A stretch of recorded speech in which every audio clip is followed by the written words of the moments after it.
And we're live! Hello, and welcome to Crit Fishers on... Nope. That's going to be fun. Welcome to Session 0 on Crit Fishers. Today, we are doing a special for Avengers Infinity War, which came out like last week, 2 weeks ago? Last week. Build your own it's still Iron... in theaters. Yeah, true, and it's still kicking ass at the box office. Today, we're doing Build Your Own Iron Man with the Mutants and Masterminds 3rd edition rules. I'm your Master of Ceremonies, Joe. Here with me today is Marcus. Howdy. David. I'm still kind of sick. And Lucas. I'm a man with no superpowers. Okay. Today, instead of our usual semi-dissect every chapter or do an overview kind of thing, which we've never done for a recorded version of this. Oops. I'm never going to live that down. We are going to... I know more about Mutants and Masterminds. David, Marcus, and a friend of ours, Zach, and I tried to play Mutants and Masterminds once, and again, I suck at being a GM. So I'm the most knowledgeable. What I'm going to do is kind of do a simulated pitch to my co-hosts as if I was a guy trying to convince my friends to play Mutants and Masterminds instead of D&D or something. Not really going to do that as in the comparison to D&D, but that's just going to be me pitching this as a game to play for us. So basically mostly what we're going to cover is character creation and some maybe and a little bit into the mechanics, but not deep into the GM side. And also I'm going to kind of talk about the default setting for this game, the Freedom City universe, which has the distinction which has a distinction of being the comic book David would actually read if it were a comic book. Yeah, if these people put their lore, their meta into a comic book, I'd read it because it makes sense. I mean, it doesn't make sense because comic books, but it has a proper progression of time and events that is easily grasped, but that's beside the point. Yeah, anyway, we're not here to talk. We're actually not here to talk about comics. We're talking about a game about playing comic booky superheroes. And then, as the title suggests, we're actually going to build our own Avengers. More specifically, we're going to Marcus has an Iron Man-esque character he wants to build, and then these other two, I think David's doing a Luke Cage style character, and I have no idea what Lucas is doing. You'll find out. All right, cool. We're going to use the rules, although we're going to talk about 3 ways to do it, and then we're going to do the kind of fun way that I think is a kind of a shortcut way, but not stagnant. So, do we want to just get into it?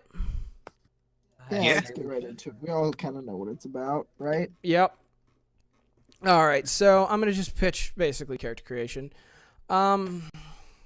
Okay, so there's a bunch of stuff. There's a chapter basically on Secret Origins, and actually that's just what it's called, but it's on coming up with your concepts and a bunch of other stuff. But basically how this game works is it's a point-buy system where you get a bunch of points determined by the power level. The default is 10, which gives you kind of powerful young heroes or more experienced older heroes kind of vibe to it.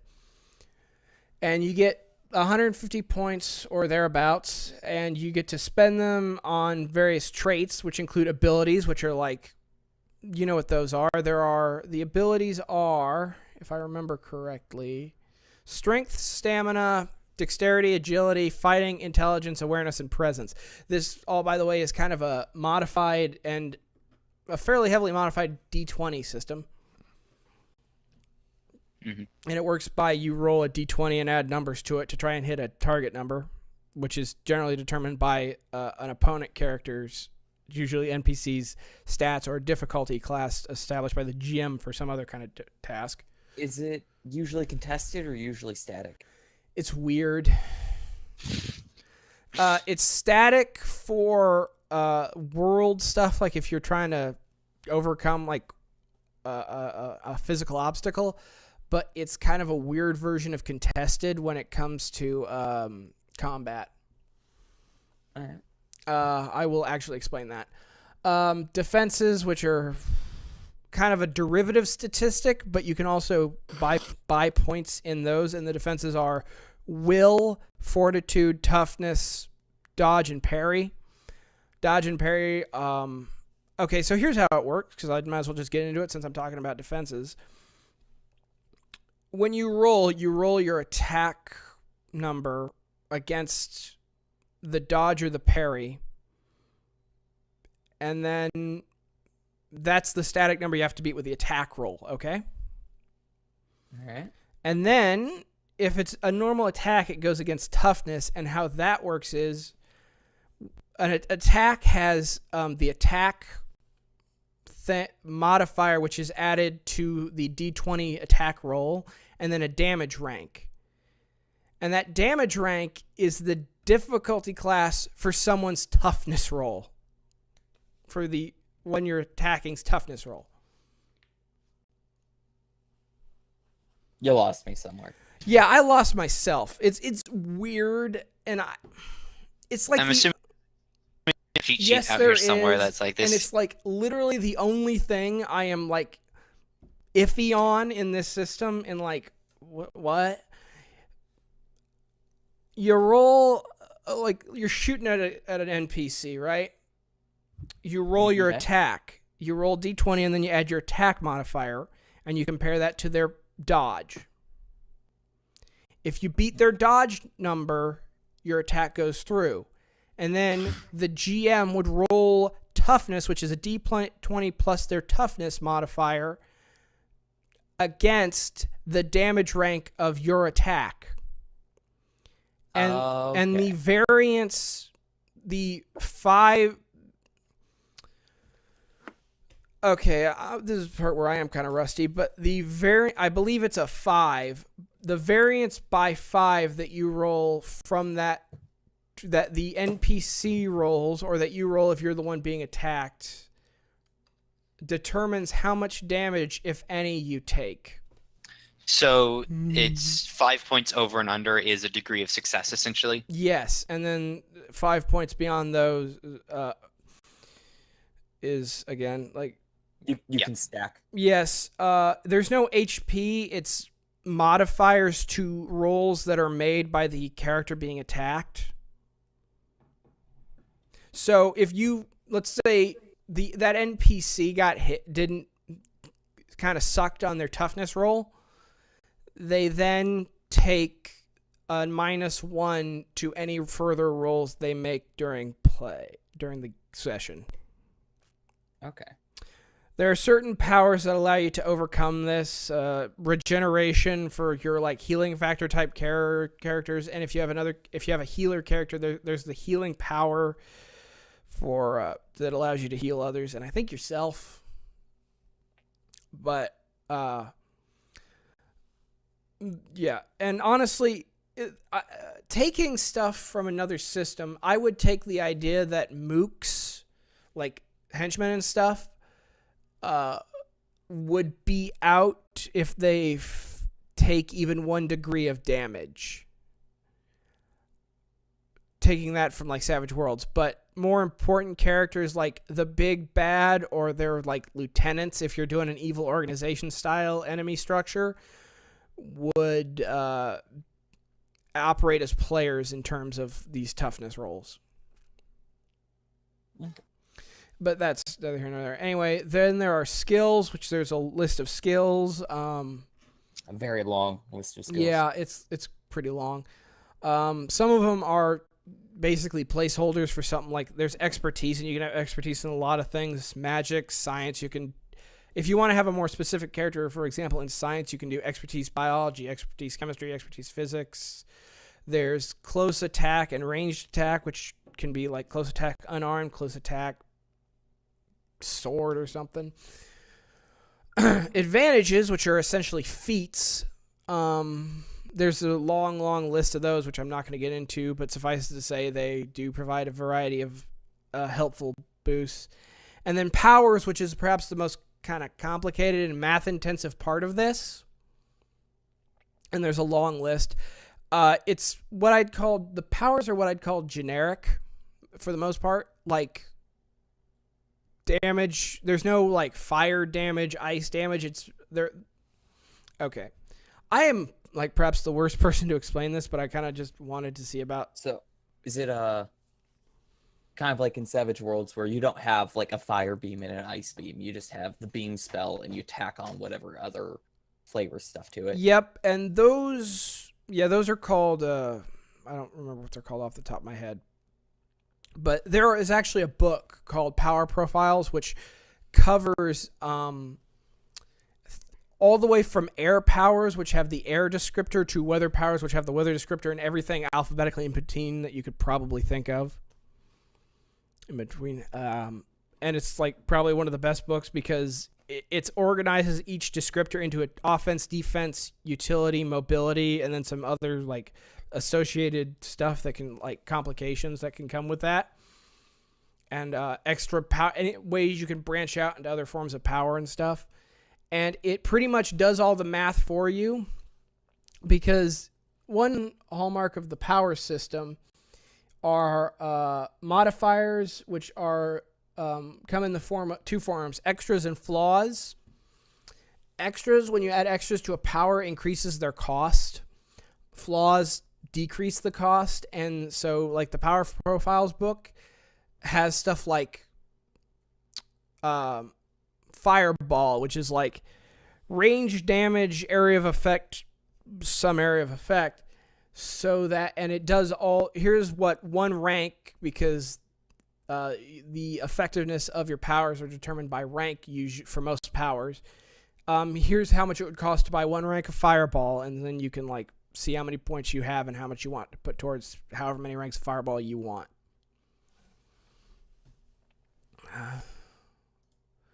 All right, so I'm gonna be straight honest. Do you guys got any questions? Because that would actually really be, I think, let's just go into some questions.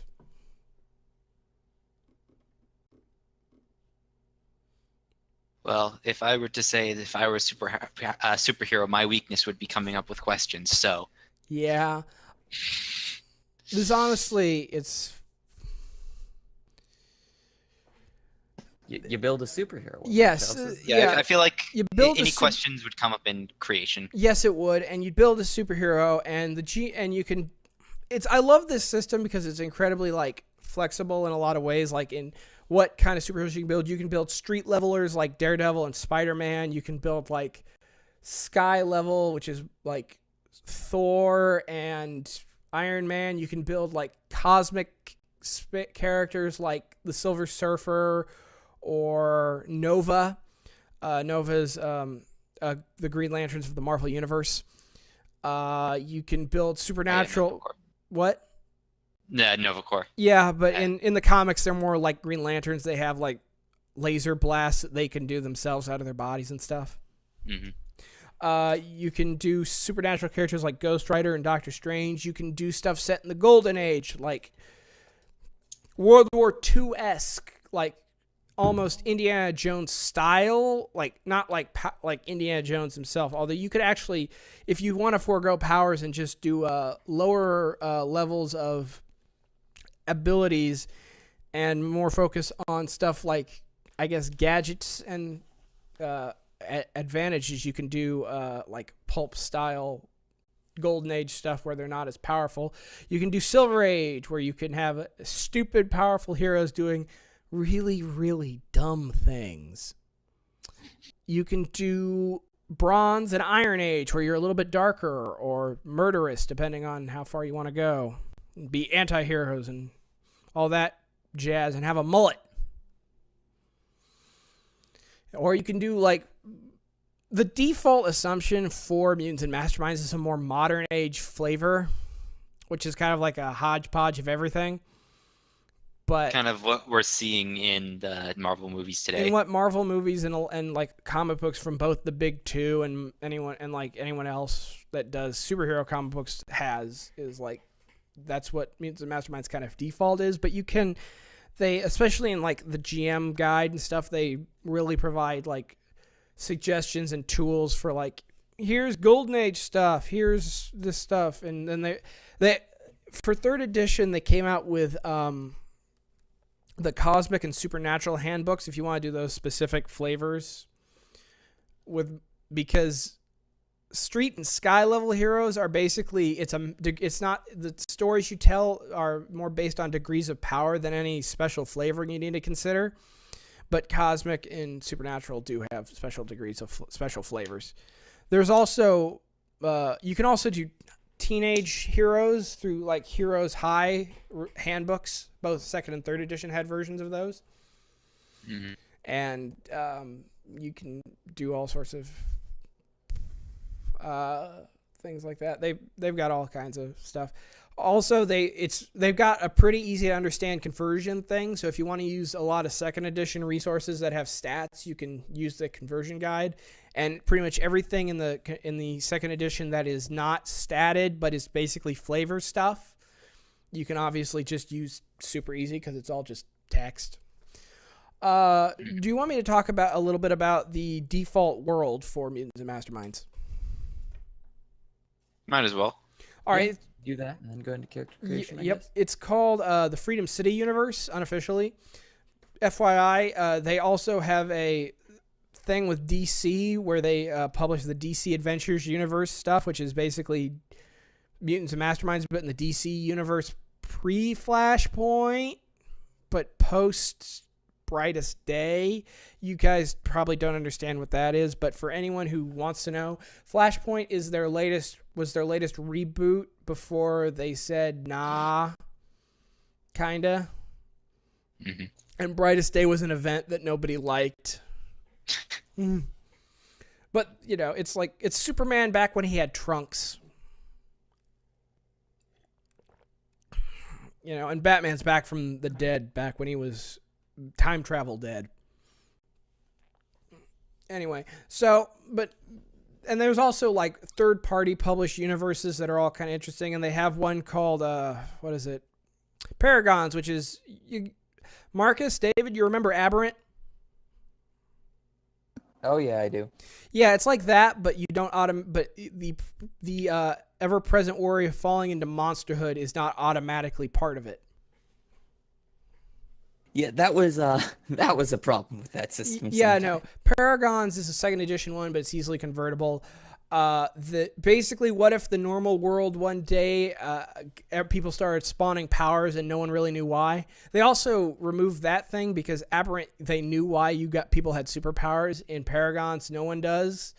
But basically, you don't automatically devolve into monsterhood as time goes by, which I actually like better because the more I thought about Aberrant, the more I'm like, this whole becoming a monster thing is not working for me. But anyway, so the Freedom City universe has been around, I think, since Generation 1.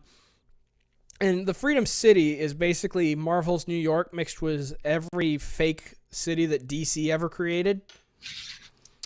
And it had its own like analogs for various Marvel and DC characters, like this guy called Centurion, who was the Superman. But he died, and unlike the real Superman, he never came back. And Freedom City is like, it's a pastiche of, or not pastiche, it's a hodgepodge of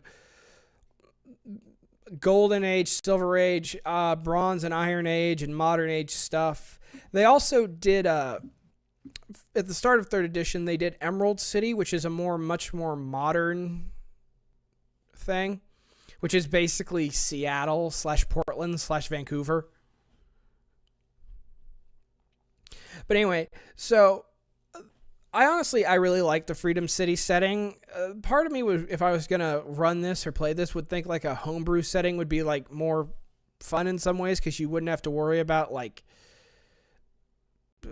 the Freedom City version of the Justice League coming around in case there's a big world-ending problem. Your characters could be the people who are that important as to face that threat. But also the Freedom City setting is very fun.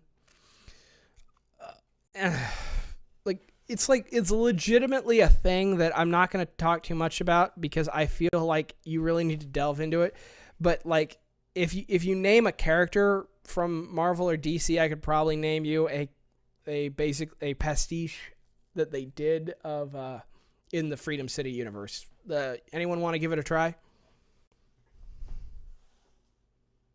Doctor Strange. Dr. Eldritch. Oh wow, like really direct. Yeah, except he was a weird hybrid of Doctor Strange and Dr. Fate from DC. Okay. He was more Doctor Strange in his attitude and like look, but his origin was more Dr. Fate, and Dr. Fate sucks. Wolverine. Okay, I think you stumped me there. There probably is one. I just can't think of it. Anyone want to try something else? Fing Fang Foom. Again, like Giant space dragon. Yes, they've got him. It's like they've got him. I'm sure. It's just I'm not off the top of my head. All right. So you know what? Now that I've thoroughly proven myself wrong, let's get to some character creation. Who's with me? Yeah. All right. Go to quick character generator in the book.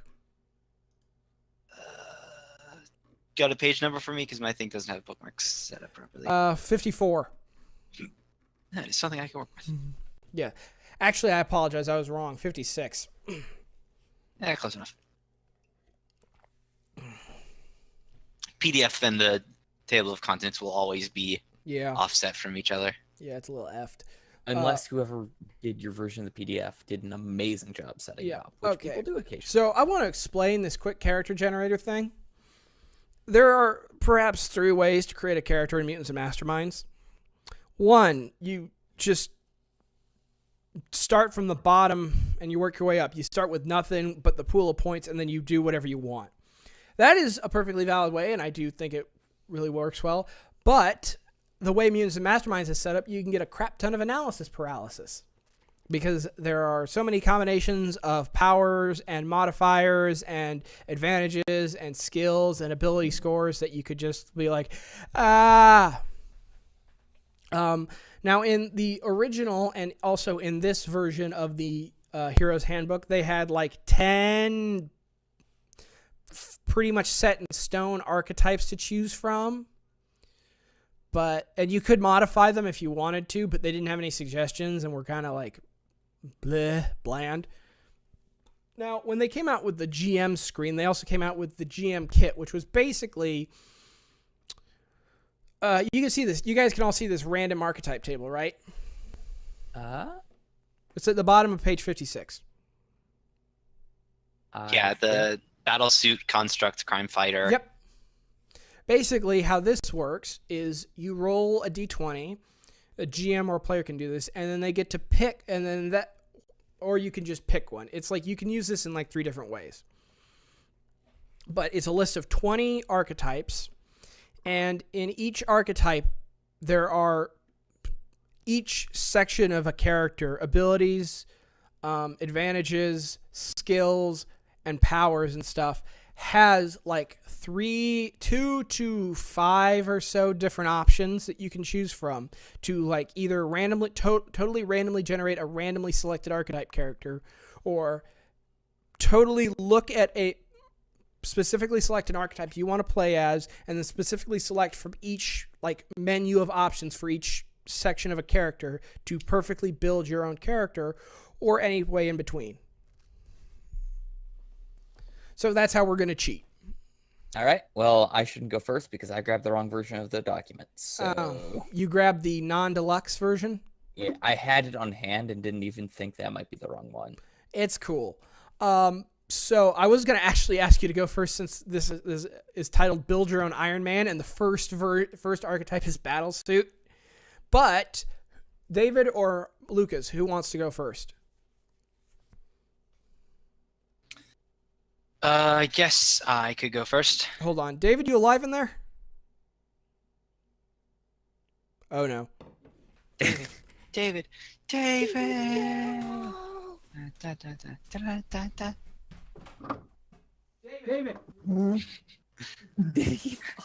What? You okay? I think I fell asleep. That doesn't bode well. Hey. 56. Cool. Oh, that's funny. I'm He alive. fell asleep. I was wondering why we hadn't heard from him for a while. Yeah. All right, It's Lucas. warm in here, okay? Spring has sprung and it's warm. I keep saying you should be at the dining room table. Anyway. Mostly it's the just cold medicine I took, probably. All right, Lucas, what kind of character do you want to be? All right. So the hero name, from the list, I believe Energy Controller fits the best description. Side note, I'm not gonna make you change anything, but like I was actually saying, the whole idea was to actually choose a hero make a hero inspired by someone in the MCU that wasn't a Guardian of the Galaxy. But let me guess, you just picked something out. You didn't bother. My inspiration was kind of Scarlet Witch, but more of just a kind of a telekinetic. Okay. Okay. So a couple of things. One, Scarlet Witch is a spellcaster. Is a mystic. I know. 2, But psychic in the is movies, she does cool, flashy, kinetic things. 2, psychic is a thing. And 3, you want to go energy controller? Cool, we'll do energy controller. From the list, it looked like the most telekinetic. Even though my mission statement for this part of that was A, we're going to pick something inspired like from a list of MCU characters. B, we're going to be more focused off inspiration from the comics. But you know what? Let's just David fell asleep. We're going to go off the rails. Not that David's our control guy. Yeah, for this, hashtag blame David. but like since David fell asleep, anything can happen. All right, we're doing energy controller because you wanted to. Energy Controller, a telekinetic who goes by the superhero title of Vector. You mean Victor? Because that is like so unpredictable, Mr. Compsci. Yeah. Okay. So all right. So the first thing is there are 3. By the way, a lot of times the abilities and other stuff have that aren't powers have personality descriptors. You don't have to pay attention to those. You can just choose them for the pure analytic numbers. As you can see, there are 3 choices. Charismatic, you have a powerful force of personality. Hot-headed, you are impetuous and reckless. Or reserved, you are aloof or serene. Can I break the entire system and do my own point buy for this? Yeah. Oh my god, I wanted to cheat so bad and make this so easy. Well, too bad because the stats can go in the negatives, correct? I know. Oh, no. That went to the negatives. I don't remember. First of all, the character sheet's letting me go into negatives, and at the very beginning, there's a table associating the levels of stats with amounts. I guess so. I guess you'd get because I wanted to give my character -5 strength. He has for his entire life been in a wheelchair. Okay, he cannot you know lift what? things over a couple of pounds. You know what? What you're making right now is Ultimate Professor X. Yes, except for he's 20. That dude was like 30 something. Close enough. Oh. But you know what? Fine. You get 2 points. You get 2 character create. You get 2 purchase points back for every 1 point under -1 from a stat. Okay. Yeah. Because it requires 2. Yeah, it requires 2 to increase. So going down 1 will get you 2 points. Yep. So, all right. Looking at my list so far, I went with -5 strength, of course. Let's see. How many? That's the points that these are using. 3, 6, 7, 8, 9, 10, 11, 12, 13, 14, 15, 16, 17. Times 2 is 34. Is about how many points they're using for stats. I can work with that. I can actually tell you the exact number. Yeah. All abilities, the total amount of abilities, regardless of the exact one of the 3 you're working with, is 34. Yes. Yeah. Okay. All right. Because at the end of each each section on a character archetype, they have the spread of power points total. Mm-hmm. All right. So my stats are as follows, and this is in the order of the on the character sheet, which has them in a slightly different order. Yeah, the character sheet's off because of reasons. A strength of -5, agility 2, fighting 0, awareness 6, stamina You have an 3. awareness of 5.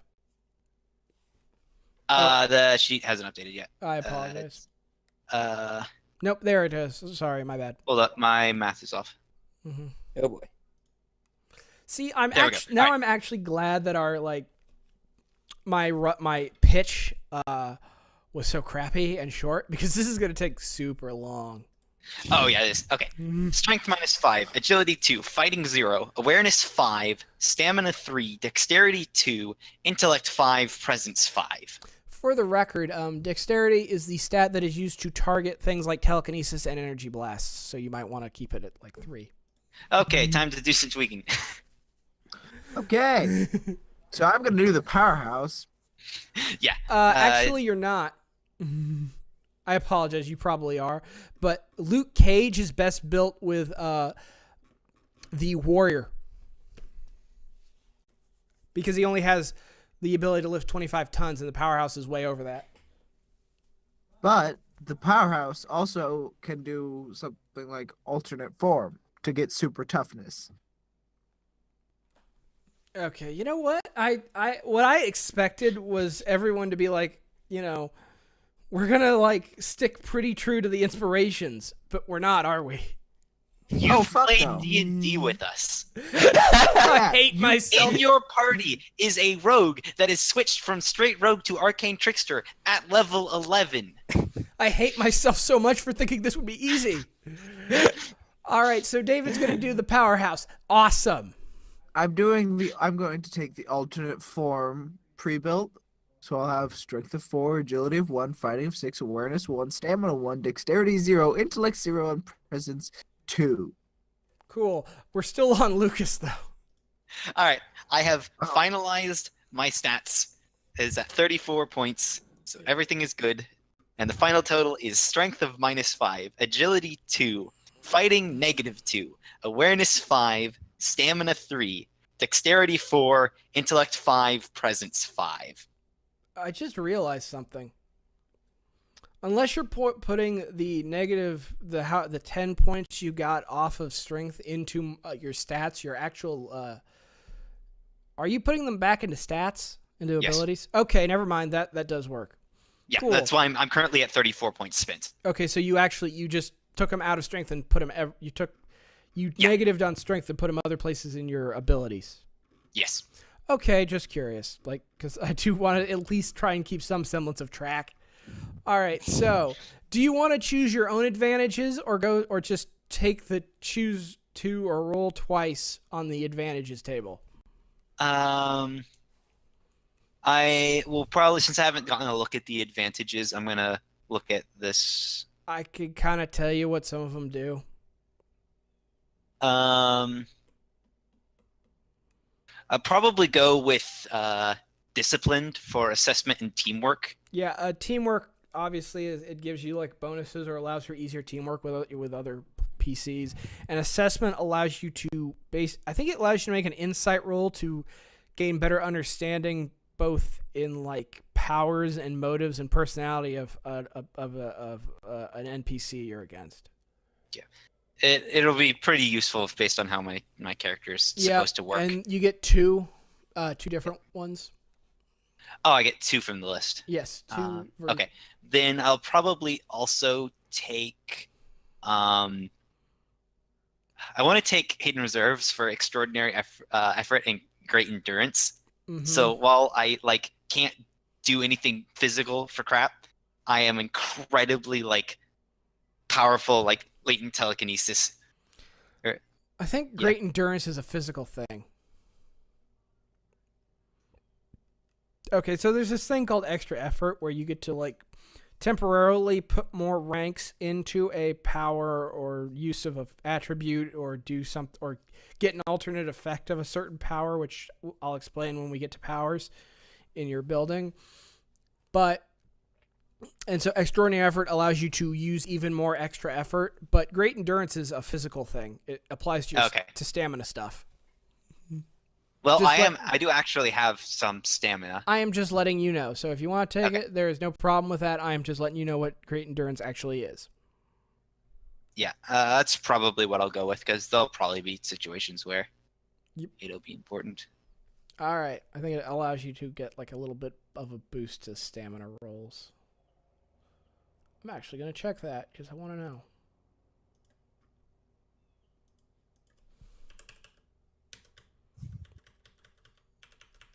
Yeah, great endurance. +5 on checks involving endurance. So it's like a flat bonus. So while my guy may be like stuck in a wheelchair, you can't just like kick him to death. Probably no. Get him in the shins. Why? I probably can't feel them anyways. All right, so you've got your advantages. Yep, just typing them out. Here's the question, though. Yes. Can a telekinetic lift themselves with Yes. telekinesis? Yes. No, what? No, actually. Sorta. It's weird. In comic Do books. thermodynamics exist or not? Okay, let me explain. Using the move object power, which is the power that is used to do telekinesis and stuff like that, you cannot pick yourself up and fly as per the game rules. However, you can buy ranks of the power flight and say, hey, I'm using my telekinesis to pick myself up. Or pick your wheelchair up, Yeah. as the case may be. Well, the thing is that my guy goes off of his identity is secret, and the reason his identity is so easily kept a secret is that when he's out being a superhero, it looks like he's walking, but he's just making himself walk. So it's the Daredevil argument? Like, Matt Murdock can't be Daredevil because he's blind? I guess, except for there's several points in Daredevil where he, as Matt Murdock, shows off his amazing prowess of doing things while blind. Are we talking about the show, that crappy Ben Affleck movie, or the comic books? I think it's the show and not the movie, though I can't know for sure Yeah. because I didn't actually watch. I've just seen little bits and pieces, like he fights someone around a coffee shop and like does flips and stuff, and it's like you're blind. Like this isn't inconspicuous or anything. It might actually be a Defenders trailer. Anyway, regardless, that's your... okay, cool. Yes, I have my advantages now. All right, then we have skills. All energy controllers get range combat 5, range combat energy control 5, and you can literally title energy control whatever you're calling it. That goes under skills. Yes. Okay, so like under close combat in the list of things. Yeah, except this is ranged. So way down there. And you put them in the ranks column. Yeah. Other refers to if you have a power that is like... there's a power called Enhanced Blank, and you can use it to give yourself more strength or various other stats. You can also do it for skills, and that's where the other column comes in. But if you just are flat buying ranks of a power, it's in the ranks column.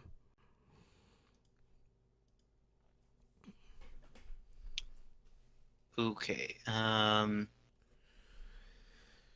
your powers psionic?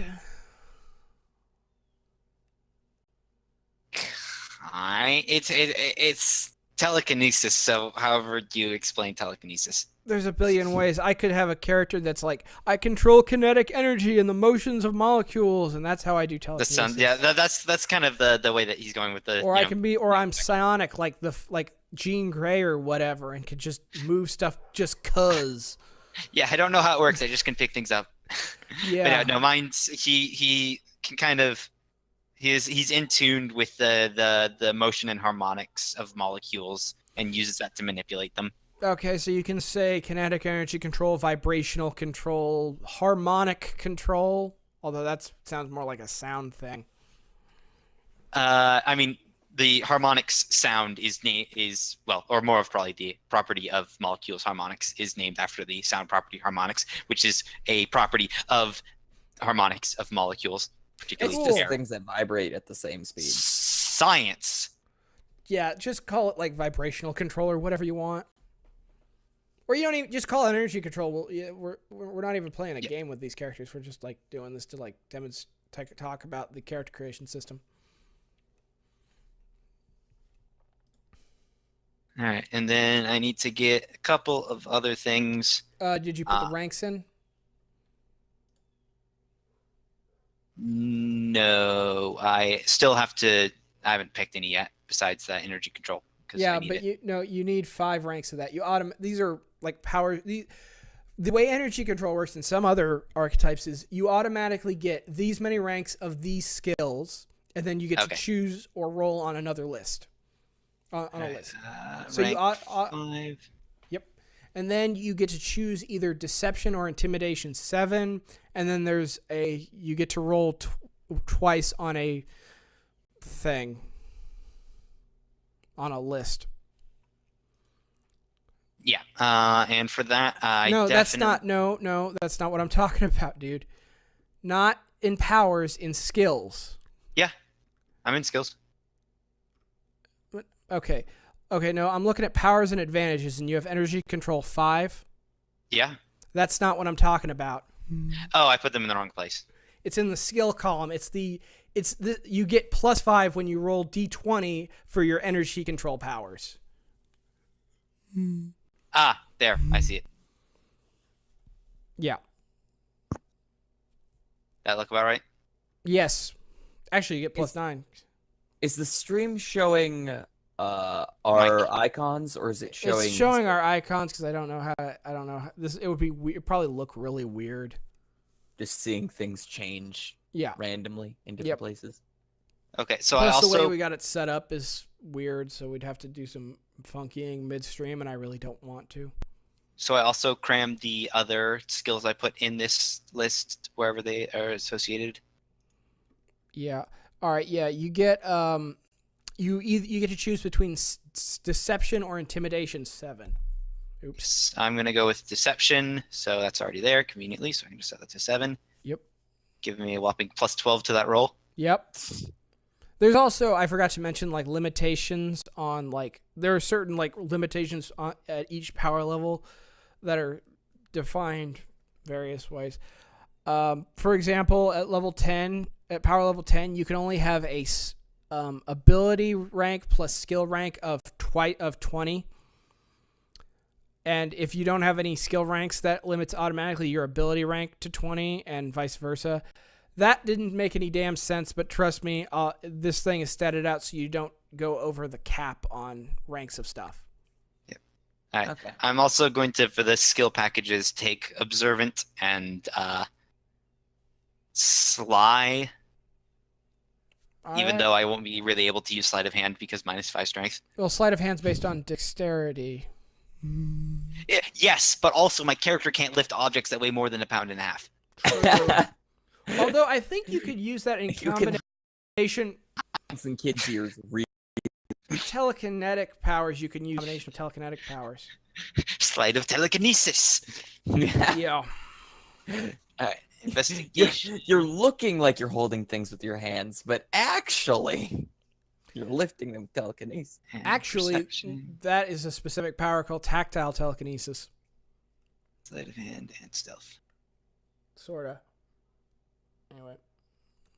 Unsurprisingly, as someone who's put -7 in different stats, some of my stats are extreme. My +12 to deception rolls, my +8 to sleight of hand, my +6 to stealth. Yeah. And I'm not even that fast. Wheelchair. No, you're good. All right. So, if we've done the skills, next up is powers. All right, I need to get rid of these things that I was confused on. Yeah. It's okay, man. All right. All right. So, there are 3 versions of standard energy control, which are based around the energy blast power, which is a rank 12 range damage. There's the quick change version, which means you get feature 1, and feature is basically a way of saying, Minor power that really doesn't do anything but add flavor, and it's hand wavy, so you only have to spend 1 point, and that feature allows you to transform instantly into your costume as a free action. Yeah, And- no, I'm going to need a little bit more than that. And because... then you get, okay, so alternate effects, I didn't explain this. It's a modifier that basically, the base version, there's 2 versions, but you don't need to know about the second, basically says, David, you okay in there? Yeah, I need tissues. Okay. That basically says you can, it causes, you take, okay, so this is a good example. You have range damage 12, right? And that costs 24 points. By having 1 point of alternate effect, you can have a second power that uses all 24 points of energy blast to do, obviously in your case, move object at rank 12, which allows you to move, I think, 100 tons worth of an object that weighs like 100 tons. Yeah. And then, so for the first version of energy control, you have like 3 points for alternate effects. You get 3 different alternate effects. The second version has energy blast, but you get 4 points of alternate effect. And again, the last one is you have energy blast plus 3 points of alternate effect, but each energy blast has a +1, it has a modifier that costs 1 point from incurable, which I'm not exactly sure what that does. I think that makes it so healing effects can't be used to repair the damage. Homing, which does what it says. Subtle, which makes it so that it's harder to notice when that power is used.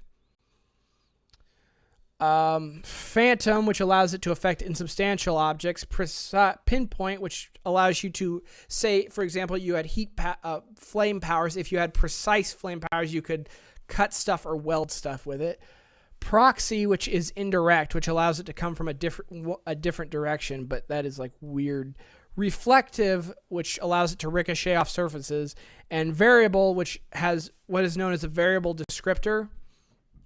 So usually, when you choose a descriptor for a power, you can have 1 or a maximum of 2 descriptors, and those descriptors have to work in tandem.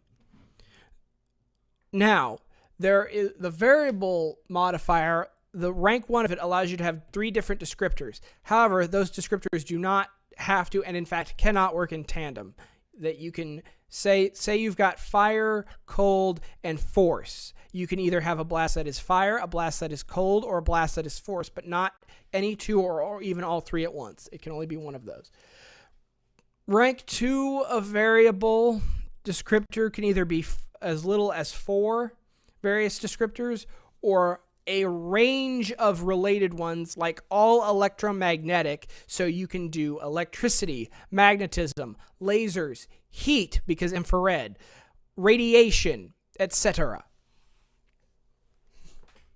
Mm-hmm. So variable blast has rank 1 variable descriptor, so you can have 3 interrelated or totally separate descriptors tied into your power depending on your character idea. So you get to... Honestly, I think I kind of want to go with the first one just because quick change will fit well with what my character needs to do, because he kind of needs to... He very much needs to look different so that people don't know who he is, so having quick change. That only applies to your costume, just so you know. You get to easily change in and out of your civilian attire to costume. Yes. Okay. You have a collapsible wheelchair just on hand. Or you use your powers over the motion of molecules to telekinetically disassemble your wheelchair and turn it into your suit. Yeah, stuff like that. So that gives me the energy control and 3 points of alternate effects. Yeah, and there are some ideas for alternate effects on page 96. The next page. Yep. Or you can do other stuff, and all you have to do is ask, and I can give you some ideas. So one of them is definitely environmental control. Yeah. Because That's that thing. That's a part of kinetic energy manipulation is heat and stuff like that, and that's one of the things. So you get to cool choose heat. 2. So you're going to choose cold and heat, I assume. Oh man. Because it's cold, want, heat, impede movement, light, or visibility. Like I kind of want. Can I take it twice so I can get 4? Yeah, they'd be 2 different versions of environmental control. Yeah, so I do environmental control, cold heat, and another one for light and visibility. Cool. So you're controlling all the way down to the photons? Yes, I can Oh. cause particles. I can give energy to particles so that they emit certain waves of photons to obscure the actual reflecting light, Okay, and also cool. modify that too. Okay, cool. And then for my final one, I should probably take telekinesis move object Yep. because it's kind of my thing. Yep. All right. So the question is, how do I put that in the All character right. sheet? Here's how you do it. Or here's how I do it. Name, whatever your power's called. So let's start with just straight up energy control. Yep. Okay, so it's weird. In the name bar, just type in, like I said, the name of your power, the name of the whole power. So telekinesis. I guess. Yes. All right, and then put. All right, in the description Yep. area. Put energy blast I'd say telekinetic blast.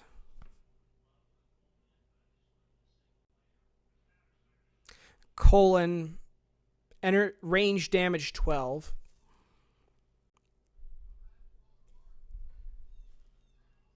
It's not. Sorry. There we go. And then below that, put your first version of environmental control. Yeah.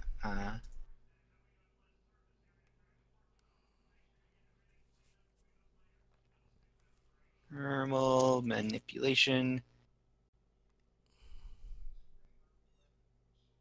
which is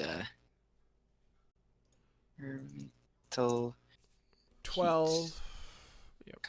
cold. And you can do it for in an 8-mile radius. Probably. I want to say.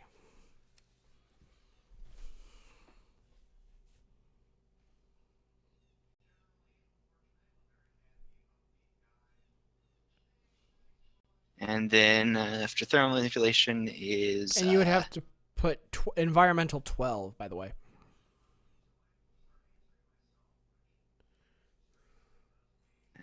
Kinetic manipulation, which is also environmental 12, light, and whatever the other one was called. Obscure, is it visibility? Visibility. Yeah. Yeah. I would honestly, you could almost call it like, I would have said photokinesis, but whatever. Your call. Your power. Yeah. I mean, it's the all in the umbrella of really precise telekinesis. Yeah. They do that a lot. Like telekinesis, you can do anything. Like, whatever. All right. Do I need to put anything in the rank? Yeah, we'll get to that, but we're just going to fill this out first. Okay. And then below that, I guess you've got telekinesis, the actual telekinesis.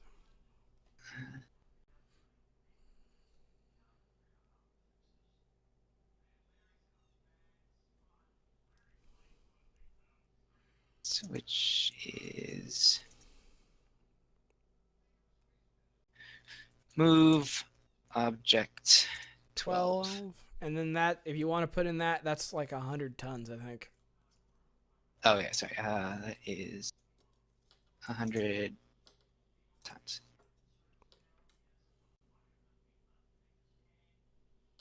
All right, we have successfully managed to do a power thing in the list of powers. Yes, this is gonna be fun. All right, ranks. Put 12. And do I want 2 points per rank? Yes, you do. Alright, Because figuring things out. your basis of this is your telekinetic blast, and that's 2 points per rank. Yeah, And then in your misc, put the number 3, because that represents, among other things, that can the 3 alternate. additional things I bought. Yep. All right, and then you next have. Okay, this is where it gets kind of hairy because of reasons, but you have defensive powers, and these generally include immunity 5 energy controller type. So I guess you'd be immune to damage. This is specifically the damage version of your descriptor, not every effect that uses your descriptor. And if your descriptor is, let's say, force or kinetic energy, Yeah, the force would fit that description. you would say energy. You would say immunity 5 force damage. So if someone were to hit you with a force power, you wouldn't be damaged.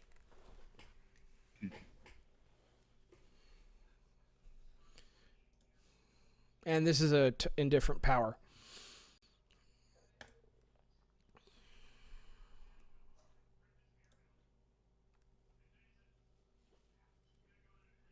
That look about right? Yeah, and then that's just 5. I thought it's 5 ranks at 1 point per rank. Bam. Yep. All right. On And- to utility powers. Nope. Then you Nope. have you roll what you can roll once or choose from energy absorption, which is enhanced strength 10 and enhanced stamina 10 at fades, and what that means is after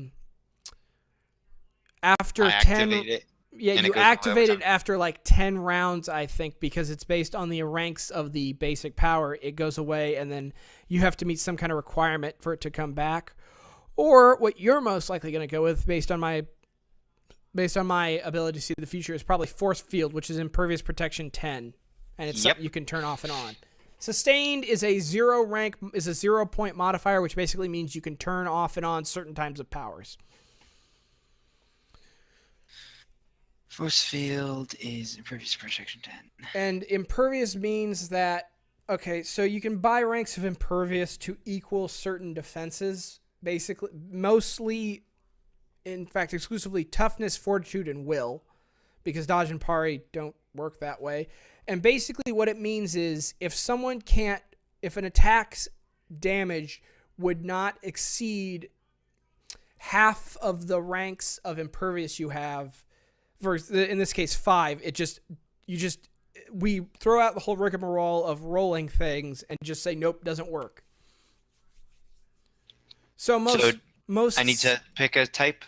No, it's protection basically aligns up with toughness. Okay. So basically civilian handguns, which in this game wouldn't have a very low damage rank, we would basically just say, yeah, it doesn't penetrate your force field, no need to roll anything.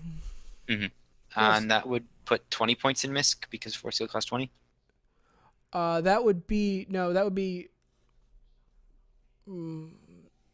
no, okay, so actually what it would actually probably be like is I would honestly just cut out all the bull crap. I would just say 25 points in ranks. Okay. Because that works out to be how many points you spend on it total, disregarding stuff. But that's just me to keep it all clean and stuff. If you want to do it your way, whatever. All right, and then we get to utility powers, and you get energy sense, which I honestly, for what you have, I don't know how that would work.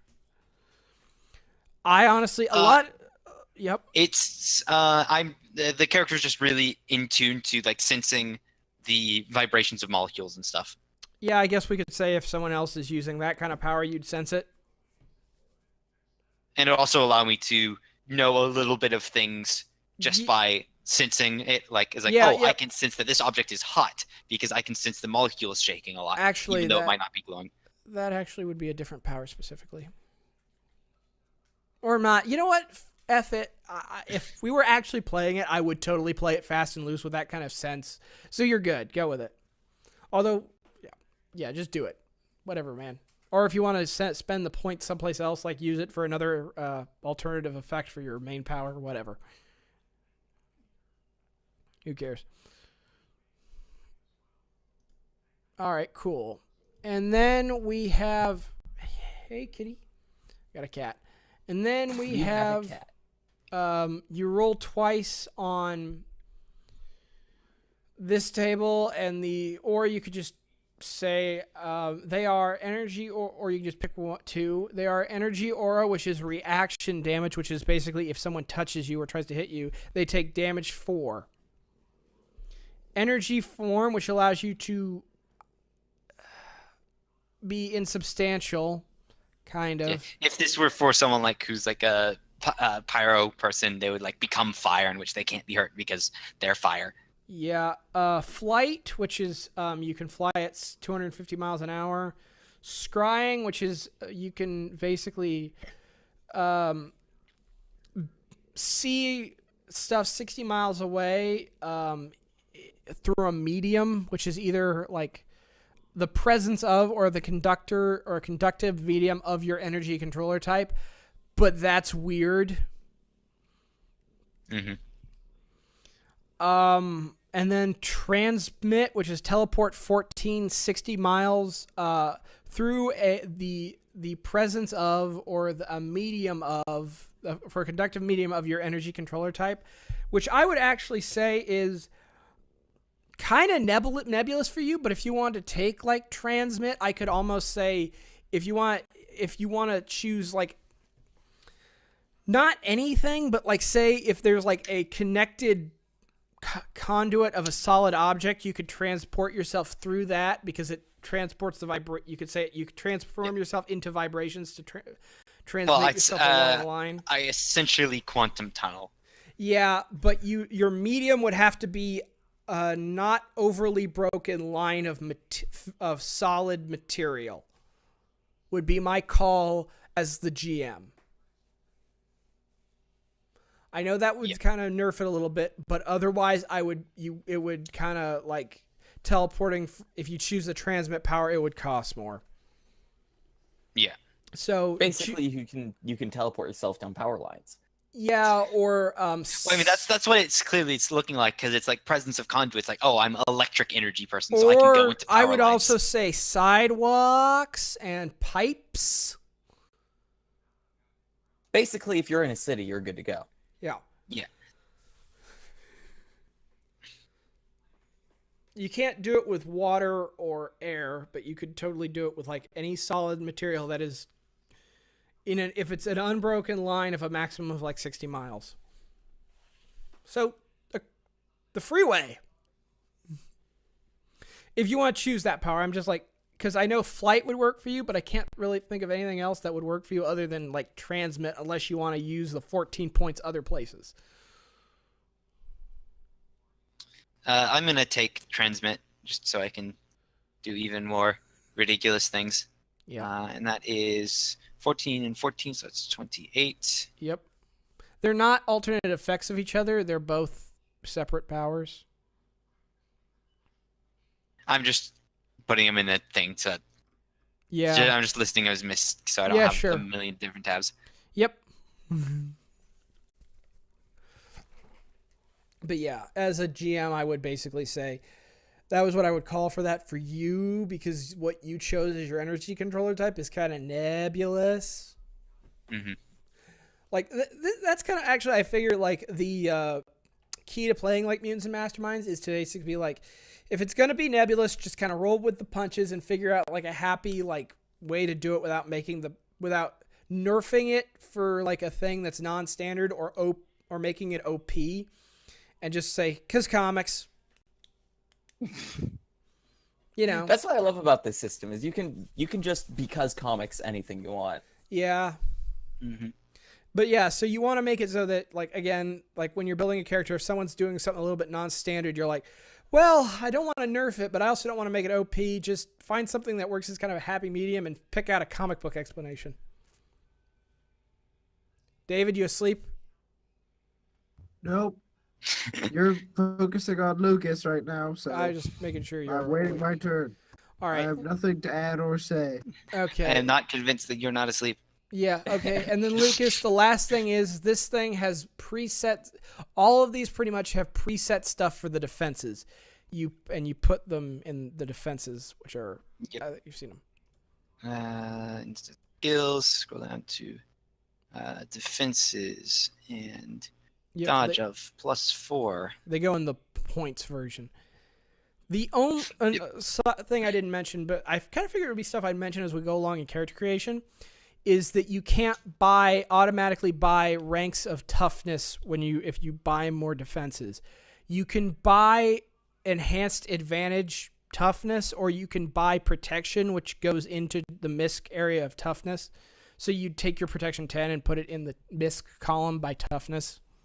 So increase my toughness by 10. Yep, pretty much. And That's great what- endurance goes into the. It would basically, that gets applied on certain fortitude rolls. Okay. Because it's to like resist temperature extremes and stuff like that. Yeah. Yep. All right. I think we've pretty much completed your character. That's pretty much how character creation works. That being said, since we're doing Let's this, do a faster one. we're doing this. Marcus, do you want to do it, or David? Since you're not feeling great, Hold do you up. want to get yours out of the way? Yes. After review of my character, I have 2 unspent points. Oh no. Do whatever you There want should with be, them. right? Where'd they come from? I don't know.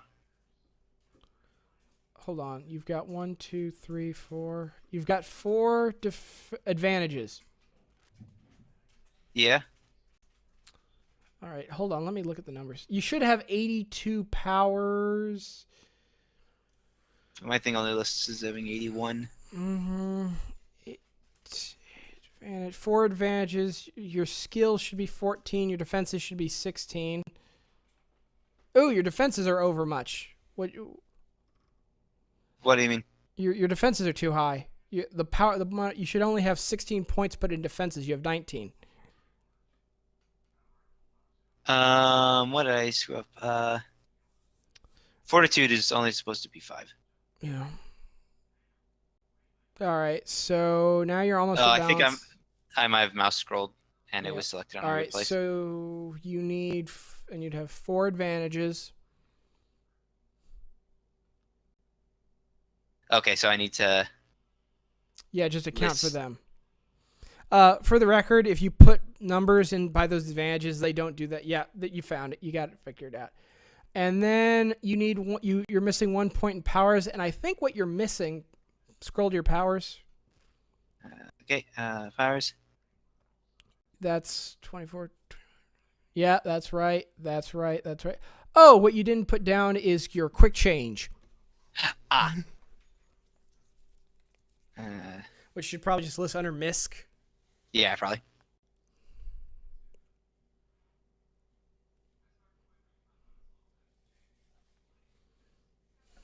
Actually, I can just.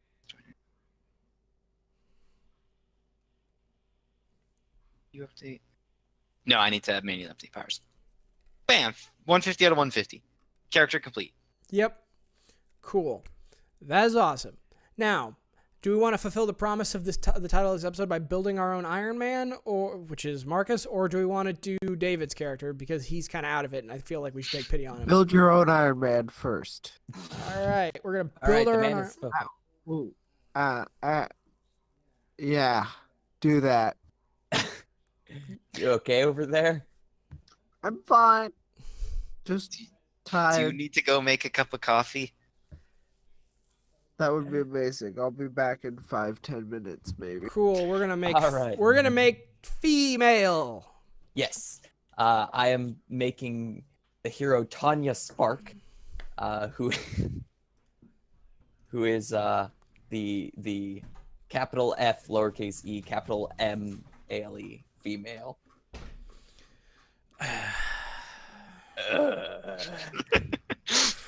All right. So here's the deal. It's battle suit, which is what, unless you want to go weird like Lucas did, battle suit is the I'm thing. thinking battle suit. Yep, is the thing for Iron Man-esque characters. I went with Genius at base, Cool. which is 0 strength, 1 agility, 2 fighting, 2 awareness, 1 stamina, 2 dexterity, 8 intellect, and 2 presence. All right. I'm smart and not much else. Yep. By the way, for the record, for anyone who's curious, I would say Genius is your standard Iron Man. Military is for like War Machine, and Accidental is for a character from a not one of the big two. Called there's a publisher called Valiant. For those of you who don't know, that one of their characters, Exo Manowar, is a dude who's a Visigoth warrior who was captured by aliens and escaped with an alien piece of alien Iron Man suit, but found himself in present day America because of time dilations and shit. Neat. And Other examples of accidental would probably be stuff like Blue Beetle from DC, Yeah. or Cyborg also from DC. Cyborg would probably be something else, but yeah. This is depends on his origin story. Yeah, but he can't remove his stuff. Yes, but it's still a battle suit. It's just a battle No, suit he can't take off. As part of the battlesuit thing, the removable flaw is worked into them. Oh. Well, then what would Cyborg be? Probably be a construct. Yeah. Good point. Or like a powerhouse or something. Yeah. Now construct probably because they've got stuff for that. Okay, so you get to choose or roll for advantages, and they include combatant, inventor, lucky, scientist, and wealthy. I went with scientist mostly because I needed to have Spark Tower, Yeah. which is the base of operations for the Retributors. That's what we're calling this group. That's what we're calling this group. Man, you figured this out while we were working on Lucas's I weirdness. did. All right. Adding Retributors to my group affiliation. And what was your second one? Scientist also gives you a level 3 headquarters, Mhm. skill mastery, expertise, and skill mastery technology. Yep. And the description for skill mastery says you're able to make standard checks under stress or something like that. What's that mean? Standard check. I think it's like taking 10. Okay. So normally, if you're stressed, you can't just take a 10 as your roll. But if you're not under pressure, Yeah, and it's like I'm going to do a check, it's like, oh, let's assume that I get average result. yeah, and by the way, taking 10 in this works like you think it would. You say I rolled 10, and then you add your skill ranks. All right. Cool. So basically, expertise says you can't take 10 in a stressful situation. Expertise says, yeah, I'm so good in this area, I can totally take 10. Cool. That would be really nice for me because I would get always get 22s for deception. Yeah. That's scary. And then for skills, you can pick between people. Did you person, choose science- a You get a second. You get a second advantage. Oh, you get a second advantage? You get 2. You roll twice. Oh yeah, I'm Stark. Take wealthy. I've got to take wealthy. I forgot right. about that. So that gives me attractive and benefit 4 multimillionaire. Yep, which is a little bit short of Tony Stark, but who cares? Because you're not. No, I'm Tanya Spark. Yeah. Yes, but we got to have some money to deal with all this stuff that's gonna get broken. Oh, it's all gonna break. Yes. Yeah. Okay, and then did you choose your skills? Yes. All right. I am. So for skills, I picked 1 for sciences and 1 for student. Student not because it's. Oh wait, no. I took people, person, and sciences. All right. You can actually, in some cases, in a lot of cases, you can double for a number of archetypes. You can double up on one particular. You could have done science twice if you want to. If you want to have like really good ability scores. That is true. Lots of science, lots of tech. But you did people, person, and science. I want people, person, and science. Yeah, that'll get you a little bit more social stuff to work with. All right. And then I haven't really looked at the powers yet, so I guess that's where we are. Yep. Okay. So, the base one is Plasma Blast, which is range damage 10, accurate 4. Accurate is a modifier that basically, when you roll your attack roll, you add the number from accurate to that. All right. In your case, you'd add 4. So I have weapon array. Which is then you get to choose 4 of the following, which Basically, instead of Plasma Blast, you can do stuff like Tractor Pressor Beam, which is a move object 10. Strength and Accuracy Boost, which would provide you with which would add 8 to your strength and gives you a boost to close attack rolls. I think I misread what accuracy is. I'm gonna have to look that up. Omniblast, which is a cone area damage with penetrating 4, which penetrating basically overcomes impervious. Holy cow, you get 4 of these. Micro Rockets, which is a ranged burst damage 8, which burst is a 20 radius of 20 area. Plasma Bolts, which is multi-attack, which would allow you to target multiple enemies, multiple things with multiple NPCs with one attack. Force Capsule, which is a affliction, which basically makes NPCs vulnerable. Electro Stunner, which is a taser, and Electrified Shell, which is a touch damage thing. Also, side note, because comics, a lot of characters have weird versions of armor. Like Iron Man had an enemy called Blizzard who had armor that did that. Mr. Freezed it up. It did cold blasts and crap. So if you want to, you can modify your stuff to be different. But this is kind of like the greatest hits of Iron Man-esque armor. So at base, it's probably going to be strength and accuracy. Yes. Got to make up for those piddly arms somehow. Yeah, I would say the most basic choices would be strength and accuracy booster, and probably one of the micro rocket or omniblast thing. Because omniblast is basically your what is that thing in his chest? Arc reactor. No, the thing he shoots out of it. He unibeam. Unibeam. Forgot he named it. Yeah, it's called. Of course, they name everything. Yeah, the miracle is that it doesn't have Stark in its name. Yeah. And then I don't know whatever else, but those would be some of the greatest hits. Yeah. Strength and accuracy booster. Mm-hmm. Micro rockets, and then probably. I don't think I need force capsule because I feel like our wheelchair guy has that covered. Picking stuff up anyway. Yeah, force capsule. Actually, he has more covered in the realm of tractor pressor beam is something more. Yeah. But force capsule basically it makes enemies hindered so you can hit them better and they can't react do stuff. Can you just pick up a person so we can shoot them? I can lift up to 1,000 tons. Yeah, you can. It would be contested by their strength or whatever. I would like to see them try. You roll. I assume they'd roll strength versus your ranks of whatever of move object, and probably wouldn't succeed if they're a lot of characters wouldn't unless they have super strength. Yeah. So yeah. Yeah. Also, if I pick myself up, I can't fight it because I have rank -5. So I have a physical strength of lifting 1.5 pounds. Yeah. So probably then I'm thinking electro stunner and plasma bolts. So you'd you would have 4. So you'd choose strength and accuracy booster, micro rockets, electro stunner, and the plasma bolts as your alternate effects for plasma blast. Because that gets you some area, some multi-target, some burst, and some crowd control. Yeah, that makes sense. Of everything. Yep.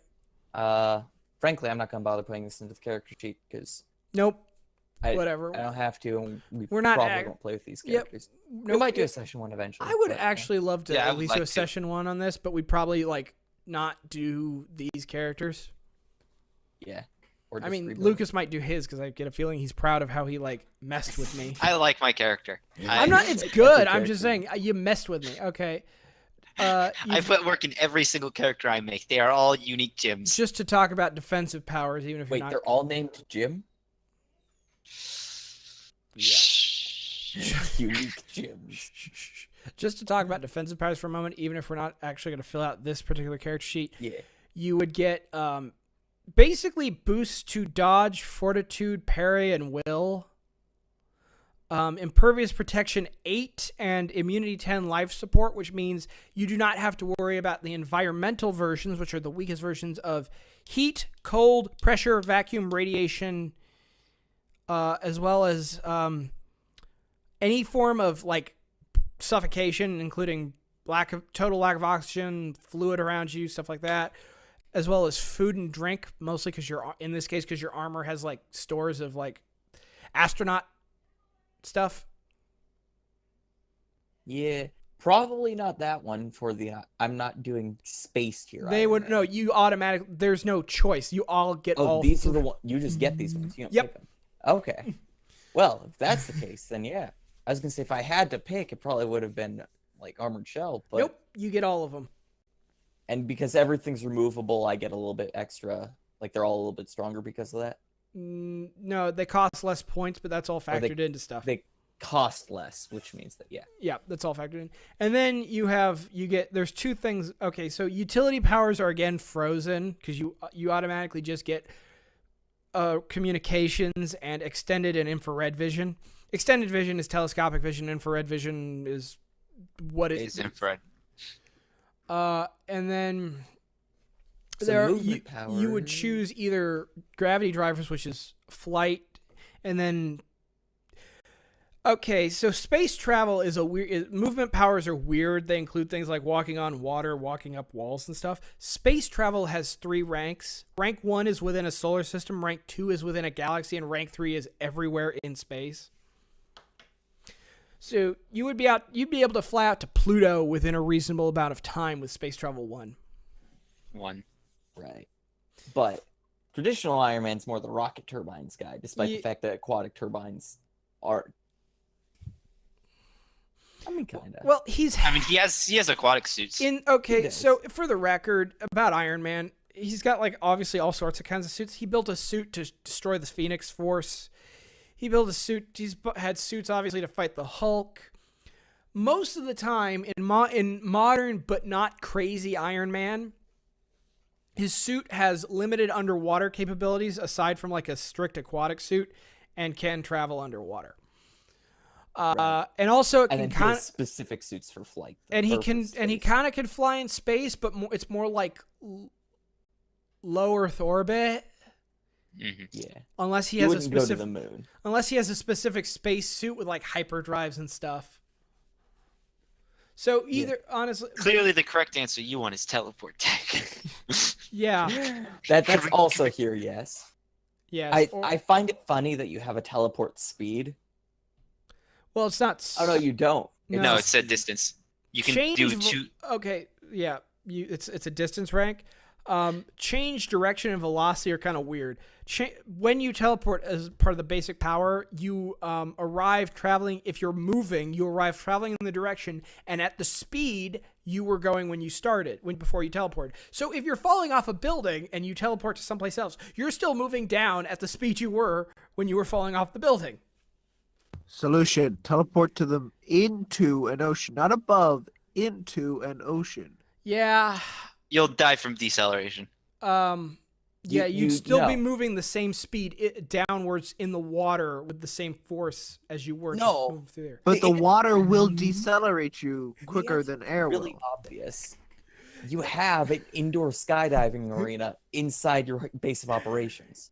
That's always on.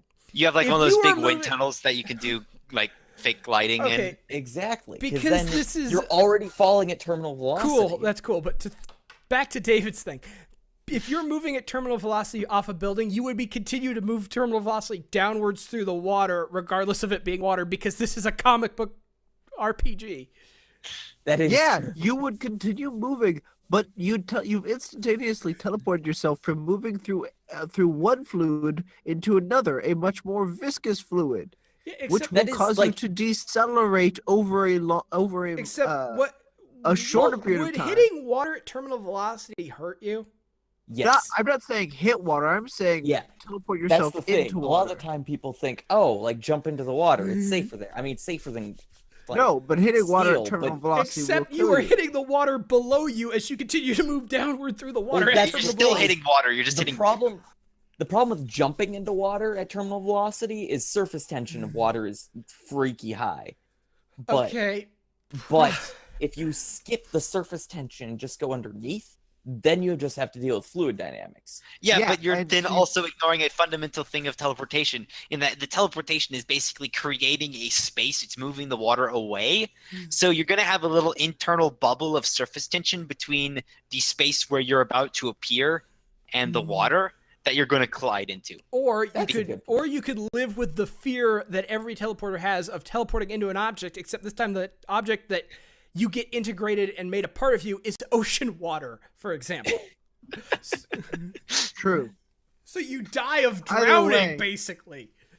Either way, it's damn near 7 o'clock. We've been at this for damn near an hour and a half. All right. What? And So someone hasn't made dinner tonight. It's mom's turn. Mom's making dinner tonight. Oh, but anyway, But no. So we've basically done Bucky without really doing Bucky, unless. rocket turbines is the decision there. Yay. All right. So we need That to is make the David's female. because he's gonna freaking drop I'm dead. gonna pass out in 20 minutes. Okay, so here's the wonderful thing that none of you have mentioned about this. Okay, that I haven't heard mentioned about this quick character builder. Yeah. It's easy and fast. Oh, that's been the whole point. It's supposed to be, but Yeah, like, Lucas didn't do the easy builder. I did the easy builder, and then Hey, picked- I did most of the easy builder, but I True. just had trouble finding the right places to put stuff. true. It's So I chose the powerhouse as my archetype, and my zoom's all messed up. yep. Okay, so I chose the powerhouse, and I went for the alternate form basis. For the alternate form ability, Okay. And then and you, I took the pre-made stats for that yep. abilities. As for my advantages, I chose driven to get extraordinary effort, and good with crowds, which gave me takedown. All right.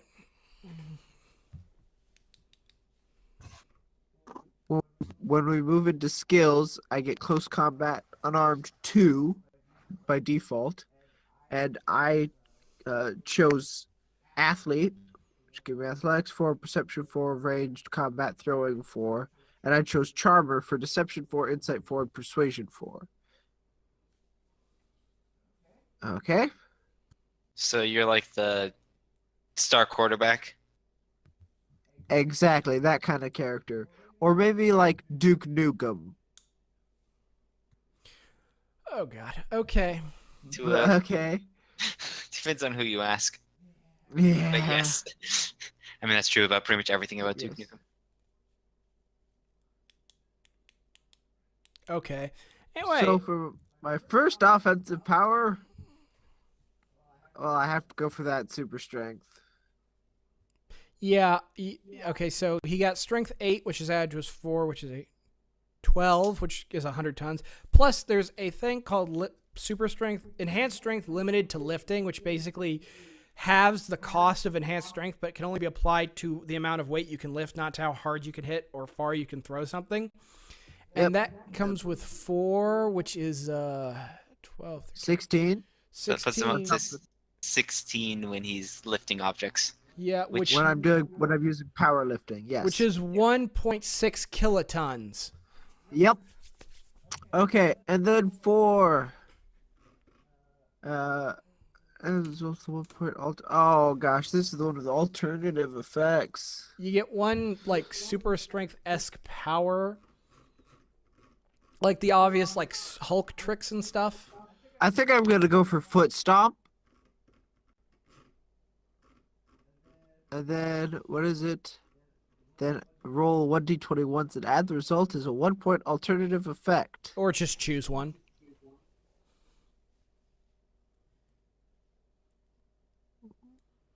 You could go with. So I use the same table. Yeah. You Oh, choose one. then Then let's go with. Actually, let's flip that around. Let's take ground strike as my offensive power, and then I'm gonna use foot stomp as my alternative effect. Okay, cool. And then you get defensive powers, and because you chose super strength, you get super stamina, which is enhanced stamina 10. Yep. And then you get 2 of the following. You can either make yourself totally immune to one of the following descriptors: cold, electricity, fire, magic, radiation, sonics, or weather. Like literally anything to do with any of those descriptors, you would be totally immune. One of those descriptors you'd be totally immune to. Let's go with fire. Or you get life support, or you get resistance 10, immunity resistance, which is immunity 10, but you are immune to just the damage of 2 of any of the following descriptors, including bullets, cold, electricity, fire, magic, radiation, or sonic. Yeah, let's take that last one. Or impervious toughness, which is 10, damn which it. adds impervious toughness 10. However, because you chose super strength, you get to choose 2 of these. 2 of any of these. Let's go for resistant What are the 2 things you're... to. Let's go fire. And what else? And let's go thick skin. Okay, but you get... You're resistant to 2 things. Oh, choose 2 5-point immunities. Yeah. Resistance is resistance, half of invulnerability. Fire. And let's go with cold. Fire and cold and thick. All right, cool. And then you get a movement power, which is either burrowing, which you can burrow through the earth at 4 miles per hour. Flight, which you can fly at 120 miles per hour. Leaping, which you can leap 4 miles. Or super movement, where you can run at 60 miles an hour and leap 1,000 feet. Let's take that super movement. That really fits the theme. All right. And then you get utility, which is either you have extended parabolic hearing 2, telescopic vision 2, and low light vision, or fast recovery, which is you have regeneration 4 and die hard, the advantage, or faster, which boosts your speed rank up to 7 and your leaping rank up to 10, which is like a mile. Or immortal, where you have immortality 2, which is like if you die in 2 weeks, you'll come back. Or like hitting a brick wall, where if someone hits you, they take 1 damage, and that's penetrating, which means it overcomes 1 rank of impervious toughness. Or pliable form, where you can elongate your limbs or body parts to 15 feet and move through cracks and also not be hurt by falling. I think I'm going to take, like, hitting a brick wall. All right. It's either that or faster, and I think, do I really need to move much faster? No. But do I want people to break their fists when they punch me? Yes. All right. And then finally, there are the defenses, which we all know about. So basically, that's how you create characters in Mutants and Masterminds. Lucas was the most in-depth. We kind of shotgun through our actual Iron person and are actually more Hulk than Luke Cage. Yeah. He seemed pretty Juggernaut to me. Oh, yeah, actually. Yeah, I was going to say more He is more Juggernaut, because Juggernaut. they took the alternate form metal. Yeah, I think, actually, that's Colossus. Colossus, you're right. Sorry, brain words. The Hulk would hard probably to be go more back. innate or mutate mutant and would have leaping and either fast recovery or immortal, because for those of you who don't know, the Hulk is now immortal. Also, for the resistance, it would be radiation, and Or it would probably just straight up be immunity radiation, Or- because that's kind of or his it thing. would be thick skin and life support, since the Hulk can survive in space and breathe underwater. Yeah, good point. He's basically Superman. Yes. If Superman It's could be just- shot, But angry and more punchy. and if Superman could be shot in the head and then come back at every night. I'm not explaining that. Did you ever name your hero? The powerhouse? Oh, yeah. Duke So we got- Gage. Duke Cage. Is that his real name? Duke Duke is in Duke Nukem, and Gage is in Off Wire. sure. Fun yeah. fact: Luke Cage's real name is not Luke Cage. Interesting. Fun fact. I don't really care. It's like Carl Lucas. Yeah. No, completely aside from the character creation, which, by the way, with the templates and a good character sheet, is super easy to do. That's how we did it last time when we played this system, and it was super easy. It's a fun system if you can get around some of the quirks that it has. Yeah, we Just probably like- shouldn't have done Lucas first with Yeah. him going all in. Yeah. But I was waiting for someone else to step up and. Yeah. Okay. my character sheet or I had the wrong sheet. Yeah. I'm No, you're sorry. good. I was asleep. Yeah. Yeah. Okay. So here's the thing. One, eventually, some point in the future, we'll probably do a more standard version of Mutants and Masterminds, but I kind of want to test this format out. Also, sweet, sweet Avengers Infinity War clickbait. Yep. Get an extra Did it 10 work? views off that. Yep. Yeah, or any at all. But no. So I really like Mutants and Masterminds, and as a comic book fan, personally, I would love to play this system and like it. What do you guys think just off this kind of brief look at, and then at the character creation mechanics? Oh, it's a fun system. It's got its quirks with the whole with how you manage health and mooks and all that stuff. Like, that's not as that's not what I'm used to. But it's so general and It's so malleable. malleable. Yes. Yeah. That You you can can- make any kind of character, any hero you want in it, and the templates are great places to start. I was digging through just some of the files that they have, and there's apparently an official list of Marvel characters that they've done, No, and they that- just have a side book of Marvel no, characters that that's they've a done. that's a fan made. Oh, thing, that is third and it's party. based out of second edition, not third. Okay, well it exists. True. They've done a whole bunch of Marvel characters, so if you just want to play a particular Marvel character, all you have to do is learn how to convert from 2 to 3, which I think is pretty easy. Yeah, there's a guide for it. It's like 5 pages. And that's mostly because yeah. you have to account for feats to stuff. All right, I'm going to be honest. I'd say we put this thing to bed. I'd say we put David to bed. That too. That would be nice. All right, I got to go get him some Mucinex.